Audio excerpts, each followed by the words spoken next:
Exam है या military operations? क्या हमारे देश का सिस्टम इतना आत्मनिर्भर हो गया है कि अब एग्जाम कराने के लिए सेना बुलानी पड़ रही है?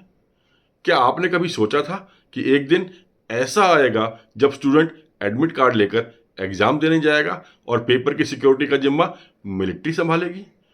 क्या यह नीट का एग्जाम है या फिर कोई हाई सिक्योरिटी मिलिट्री ऑपरेशन?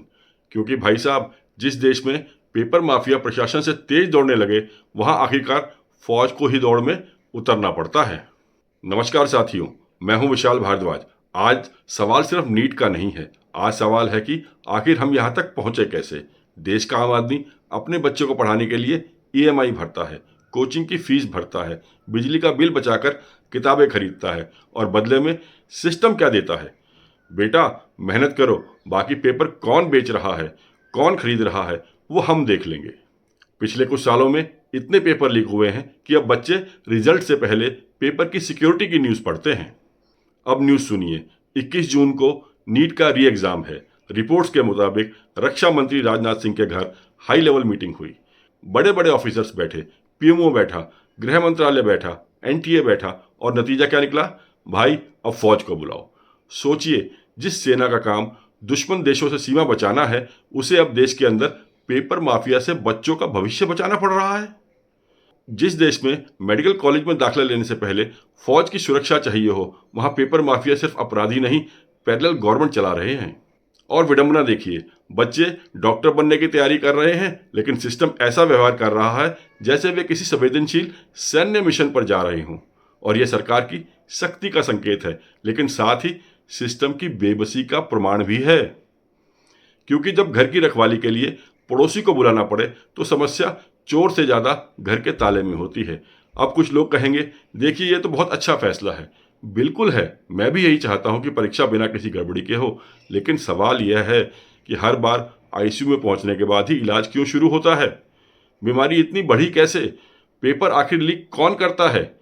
और उससे भी बड़ा सवाल, हर साल पकड़े जाने वाले सिर्फ छोटे खिलाड़ी ही क्यों निकलते हैं?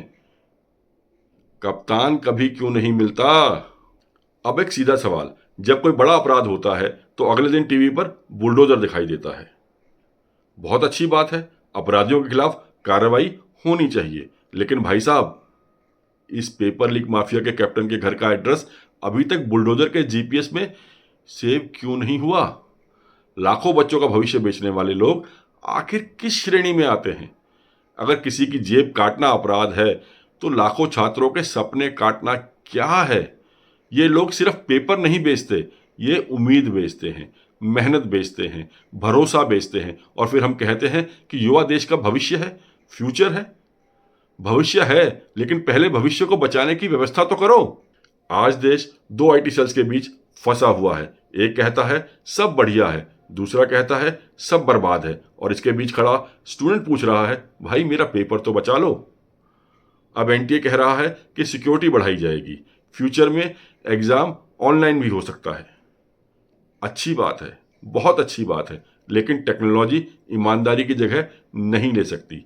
सीसीटीवी लगा दो, एआई लगा दो, सैटेलाइट लगा दो, अगर सिस्टम के अंदर बैठे लोग ही बेईमान हों तो कैमरा सिर्फ रिकॉर्डिंग करेगा, समस्या खत्म नहीं करेगा। इसलिए मेरी राय साफ है, जो लोग पेपर लीक के धंधे में शामिल हैं उन्हें सामान्य अपराधी मत समझिए। ये एजुकेशन टेररिस्ट हैं। ये किताबों पर हमला नहीं करते, ये सपनों पर हमला करते हैं। पेपर माफिया पर भी यूएपीए लगाओ, जेल में बंद करो। 21 जून सिर्फ एक परीक्षा नहीं, 21 जून को सिर्फ छात्र नहीं, पूरा सिस्टम एग्जाम देने वाला है। अगर इस बार भी सिस्टम फेल हुआ तो सवाल सिर्फ एनटीए पर नहीं उठेंगे, सवाल यह भी उठेगा कि आखिर इतने सालों के बाद भी हम अपने बच्चों को एक ईमानदार परीक्षा तक नहीं दे पाए। क्या एग्जाम की सिक्योरिटी के लिए मिलिट्री की हेल्प लेना एक मजबूत फैसला है, या फिर यह उस बीमारी का लक्षण है जिसे सिस्टम वर्षों से छुपाता आ रहा है? कमेंट करके जरूर बताएं। जय हिंद, वंदे मातरम।